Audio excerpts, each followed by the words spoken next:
नमस्कार दोस्तों, मेरा नाम विशाल प्रजापति है और हमारा टॉपिक चल रहा है प्रस्तावना।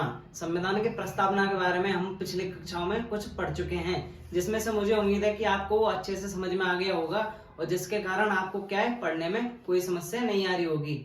आइए हम उसी टॉपिक को आगे बढ़ाने वाले हैं, तो आइए शुरू करते हैं।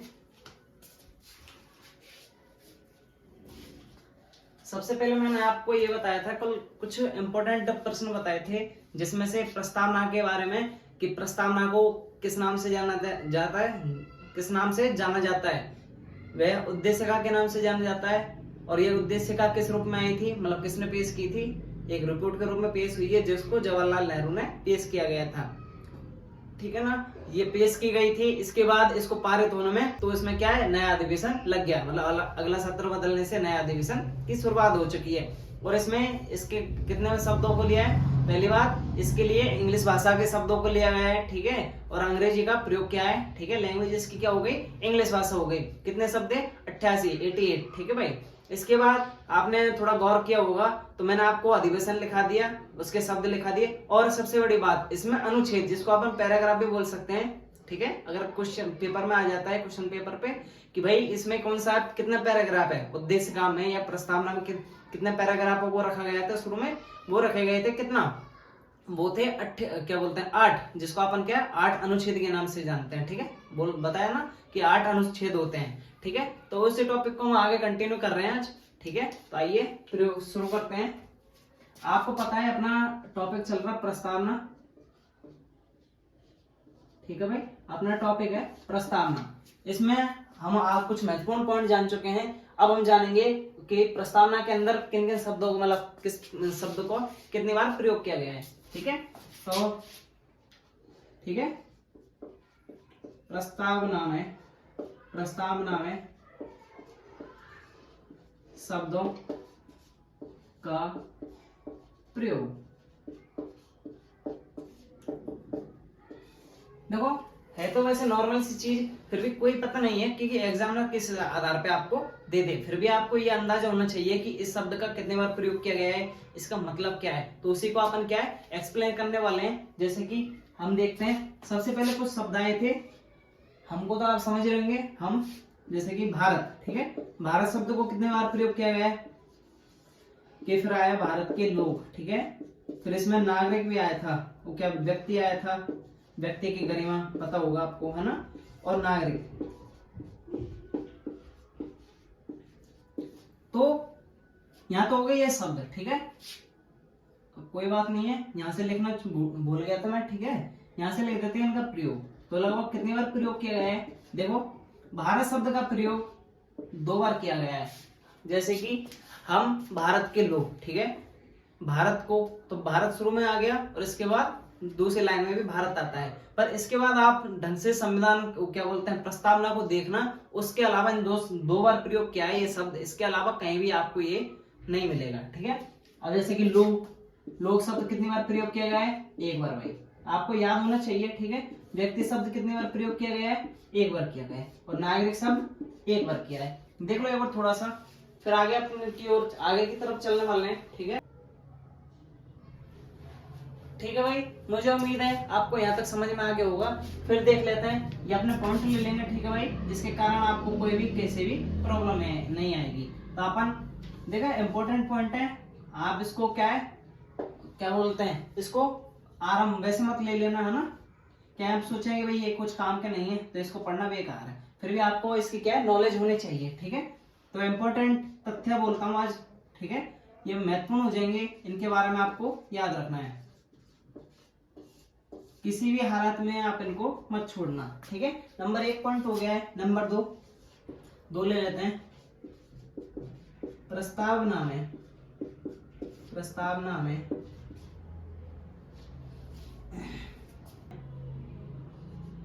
शब्दों के अर्थ, ठीक है भाई, शब्दों के अर्थ के बारे में जान लेते हैं थोड़ा सा। कुछ शब्द दिए गए हैं, जैसे कि सामाजिक स्वतंत्रता वगैरह, वो किसके बारे में है, ठीक है। जैसे गणराज्य का मतलब क्या है, अधिनियमित, अंगीकृत, उनके बारे में जानेंगे, ठीक है भाई। जैसे कि अंगीकृत, ठीक है। इसका अर्थ जान लेंगे यहाँ पे, ठीक है भाई, अर्थ क्या है ये जानेंगे, ठीक है। इसके बाद अधिनियमित पढ़ा है आपने, अधिनियमित, अधिनियमित का मतलब क्या होता है, ठीक है। इसके बाद आपने देखा होगा कौन सा, आत्मसमर्पित, आत्म अपर्पित, आत्मअर्पित का मतलब क्या होता है ये जान लेंगे। इसके बाद इसमें एक शब्द आया था गणराज्य, गणराज्य, ठीक है। फिर इसके बाद अपन पांचवा शब्द ले लेंगे जिसमें लोक शब्द हो जाएगा लोकतंत्रात्मक, ठीक है भाई। इनके बारे में अर्थ जानेंगे, ये इंपॉर्टेंट प्रश्न है, इनके बारे में आपको क्या है इसकी नॉलेज होनी चाहिए, ठीक है। जैसे कि सबसे पहले यहां से देख लेते हैं अंगीकृत, अंगीकृत का मतलब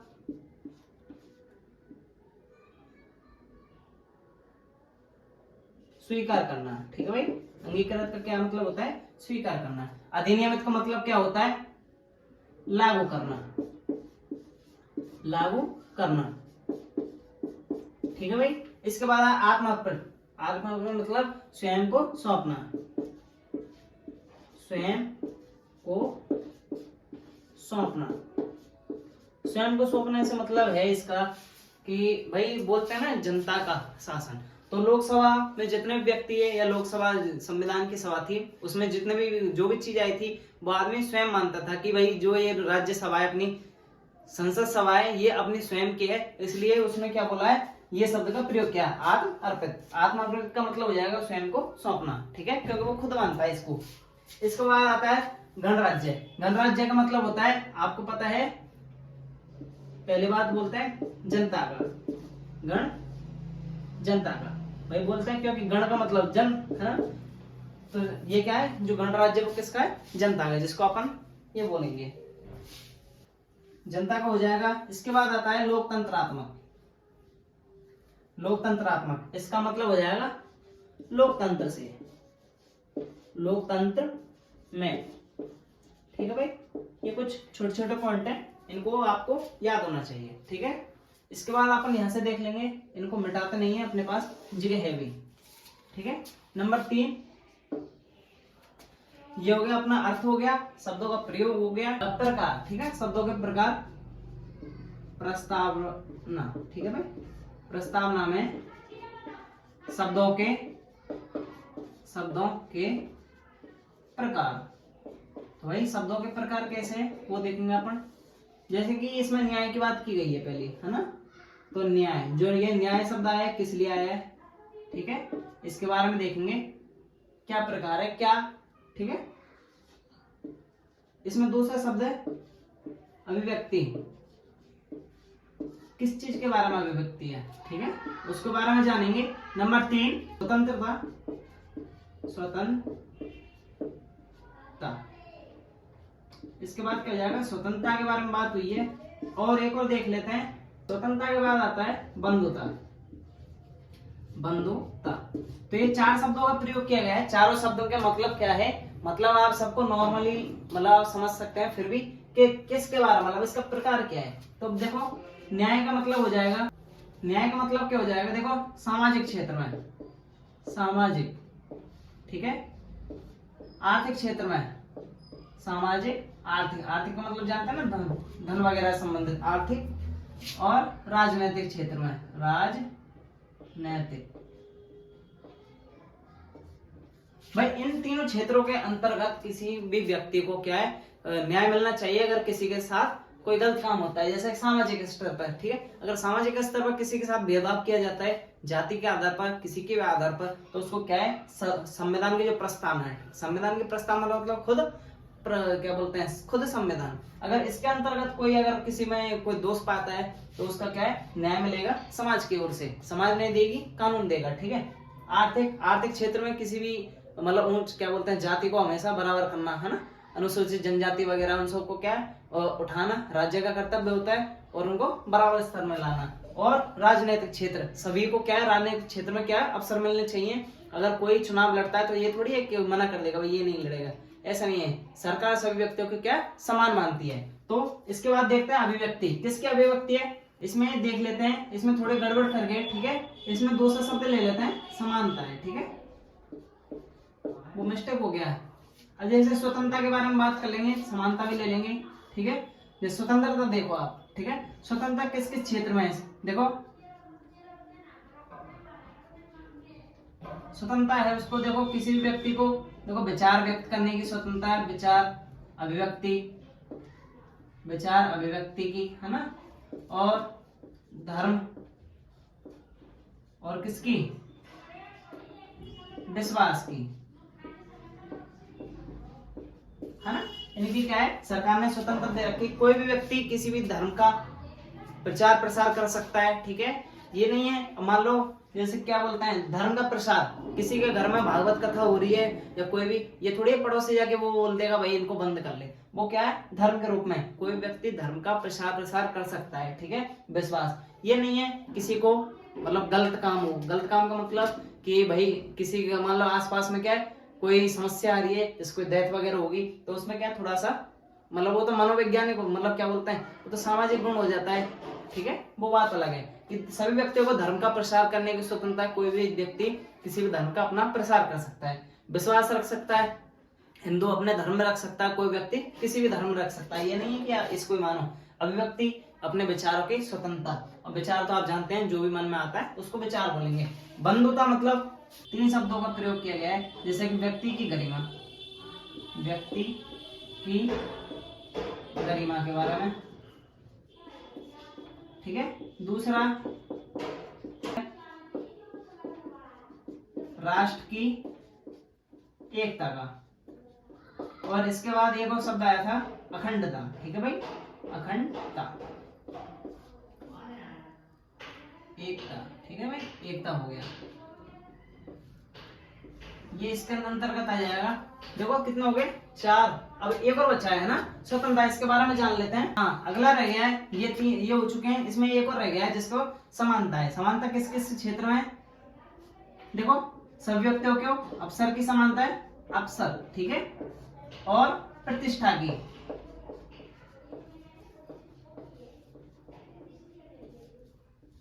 ठीक है भाई। कोई व्यक्ति कुछ भी कार्य कर सकता है अपने, भाई कोई योग्य होगा वो किसी पद पर आसीन होगा ना, मान लो आपने कोई बड़े लेवल की तैयारी की है तो ये थोड़ी है कि 4th क्लास का व्यक्ति उस पर लगेगा, ऐसा नहीं है। अगर उसके योग्य होगा, ठीक है, तो उसके लिए लायक हो जाएगा, जिसके कारण वो प्रतिष्ठा मतलब पद को धारण कर सकता है, ठीक है, ऐसा कुछ नहीं है। अवसर सभी लोगों को अवसर समान दिए गए हैं, किसी के साथ भेदभाव नहीं है। ये नहीं है कि भाई ओबीसी वालों के लिए कुछ अलग वैकेंसी निकाली है उसके लिए कुछ अलग छूट दे रहे हैं, या किसी ST SC कैटेगरी वालों में कुछ अलग दे रहे हैं, ऐसा नहीं है। सरकार सभी व्यक्तियों को समान अवसर देती है, ये नहीं है कि आप इसमें इस जगह में फॉर्म मत भरो या आप इस चीज में क्षेत्र में नहीं आ सकते, ऐसा कोई सरकार नहीं कहते। तो ये व्यक्ति अब देख लो अपने कितना हो गए, न्याय देखें तो इसमें 3 हो गए, है ना, अवसर में समानता में 2 हो गए, स्वतंत्रता में कितने हो गए अपने 4 शब्द हो गए, ठीक है, 4 बार प्रयोग किया है। और बंधुता के रूप में कितने बार हो गया, बंधुता का गरिमा, ठीक है, व्यक्ति 3 बार हो गया, व्यक्ति के गरिमा, राष्ट्र की एकता और अखंडता, ये तीनों शब्दों का प्रयोग किया गया है। उम्मीद है मुझे यहाँ तक समझ में आ गया होगा। फिर आगे चलते हैं, एक बार देख लो आप इसको ढंग से, खबरें को देख लो, चेक कर लो।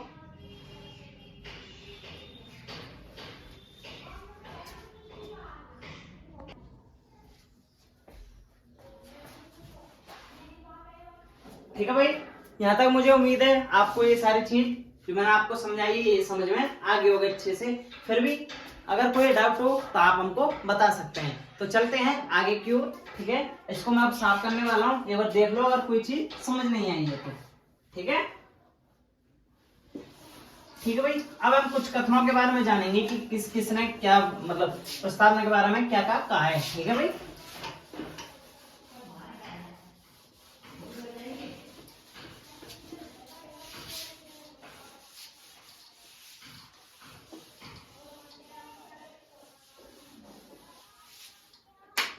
देखो प्रस्तावना में आगे बढ़ने से पहले मैं आपको एक चीज बताता हूँ, इसमें क्या है जो प्रस्तावना के बारे में ये और क्या है मतलब कथन से जाने से पहले मैं आपको एक बात बताता हूँ कि ये 42वां संशोधन हुआ है, ठीक है। तो 42वां संशोधन सबसे इंपॉर्टेंट है, उसको मैं बता देता हूँ, ठीक है, इंपॉर्टेंट लगा लेना, ठीक है, आप इसको हल्के में मत लेना, ठीक है भाई, मतलब कि छोड़ना नहीं है, याद करना है। 42वां संशोधन,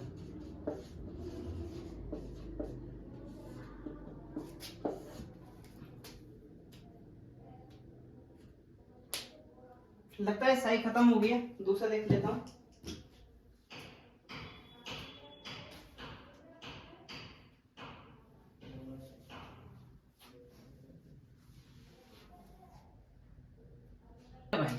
तो देखते हैं 42वां संशोधन। पहले आपको ये पता होना चाहिए हुआ कब है, 1946 के अंतर्गत। ठीक है, देखो इसमें एक लाइन लिख लेते हैं, इस संशोधन को, ठीक है, इस संशोधन इस संशोधन का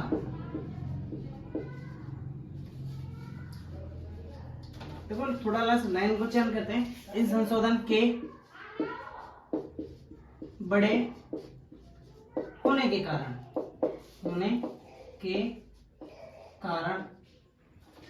बड़ा होने के, यहां लिख लेते हैं, वहां जगह नहीं है, ठीक है भाई, इसलिए बड़ा होने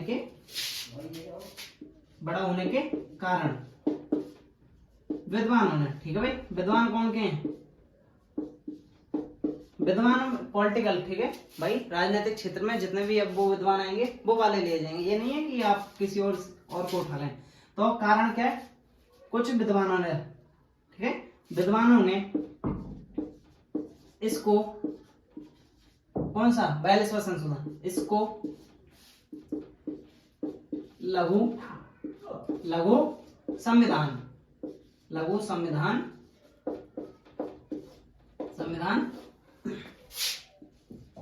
माना है, ठीक है भाई, किसको, 42वां संशोधन। मैं आपको ये लाइन लिखा दी, आपको याद रखना है, इस संशोधन के बड़े होने के कारण, ठीक है, ये बड़ा संशोधन है, ठीक है, मतलब इसमें क्या है, सबसे ज्यादा मतलब संशोधन किए गए हैं, जिसके कारण ये बहुत बड़ा हो चुका है। तो इसको क्या है, लघु संविधान की संज्ञा दी गई है, ठीक है, देख लो ऊपर।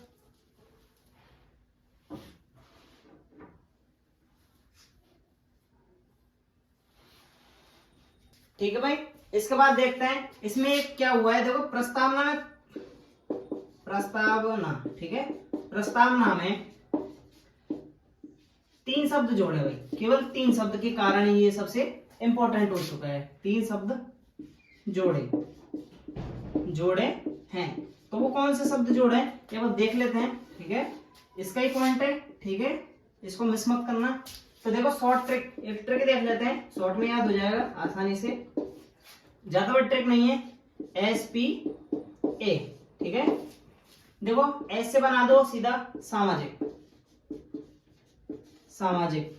ठीक है, सामाजिक शब्द को किसके द्वारा जोड़ा है, इस 42वें संशोधन। सामाजिक के बाद आता है पी से पंथ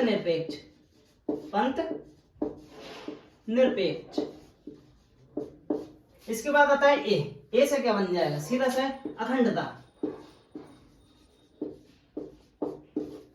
अखंडता, ठीक है भाई, देख लो अखंडता,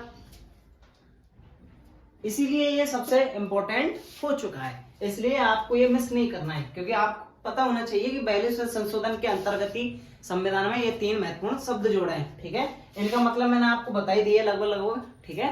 तो आइए शुरू करते हैं, आगे की ओर बढ़ते हैं, आगे की ओर अब चलेंगे महत्वपूर्ण तथ्य, मतलब कि भाई किस व्यक्ति ने क्या कहा है संविधान के बारे में, क्या क्या बोला है, ठीक है, तो विद्वानों के द्वारा ही बोला जाएगा, वो भी जो संविधान के क्या ज्ञाता हैं।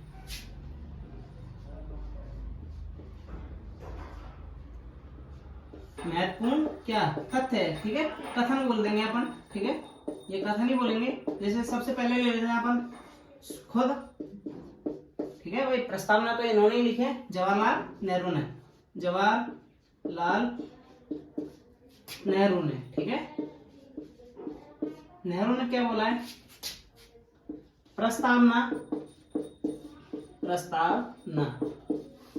संविधान की क्या है,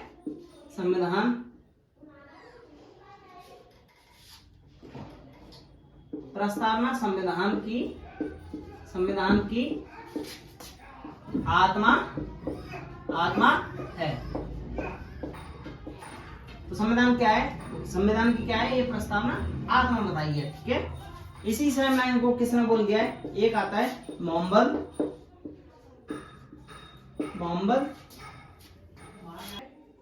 हिदायतुल्लाह हिदायतुल्ला, ठीक है भाई, हिदायतुल्ला, उसने भी ये सेम बोला है कि भाई प्रस्तावना की क्या है, वो आत्मा है, ठीक है। इसकी लाइन को डिट्टो कॉपी कर देना।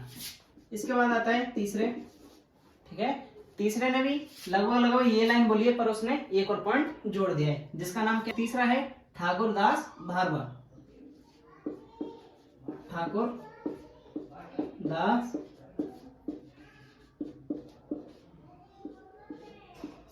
भारवा, ठीक है भाई। इसने क्या बोला है, पहला पॉइंट इसने दो बात बोली है, एक तो सेम की सेम ये लाइन ही बोल दी कि संविधान क्या है, उसकी आत्मा है, ठीक है भाई। दूसरी लाइन इसने एक और बोला है, उसको देख लेते हैं।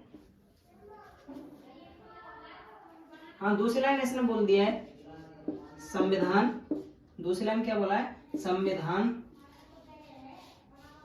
देखो दूसरी लाइन बोला है संविधान,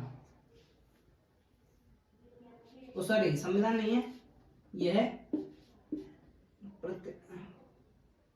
प्रस्तावना, ठीक है। प्रस्तावना क्या है, प्रस्तावना संविधान, प्रस्तावना क्या है, संविधान, अरे ये मिस्टेक हो रहा है, ठीक है।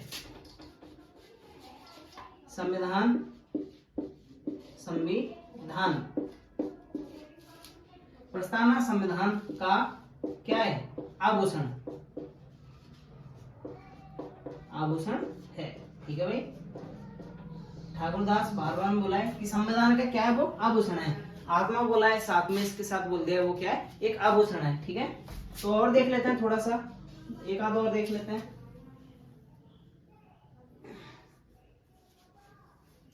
एक और देख लेते हैं, जैसे कि के.एम. मुंशी,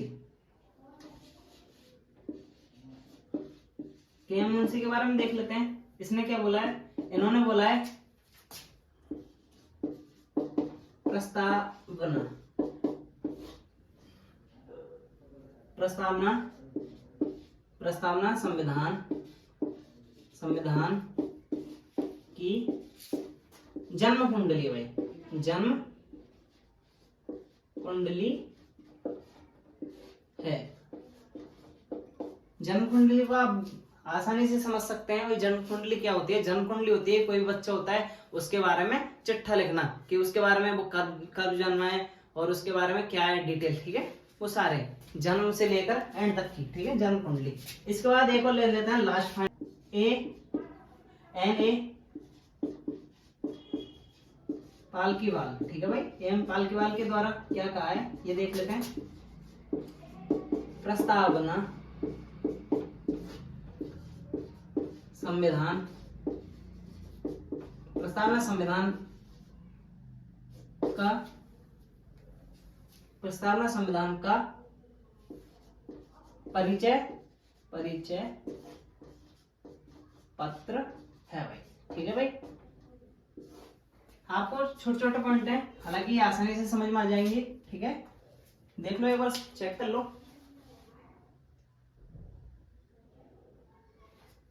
ठीक है भाई।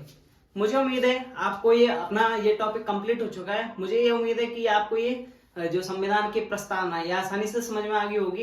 इसी के साथ हम इस क्लास को समाप्त करते हैं। मिलते हैं कल नए टॉपिक के साथ। हमारी वीडियो को ज्यादा से ज्यादा शेयर करें और हमारे चैनल को सब्सक्राइब करें। जय हिंद, जय भारत।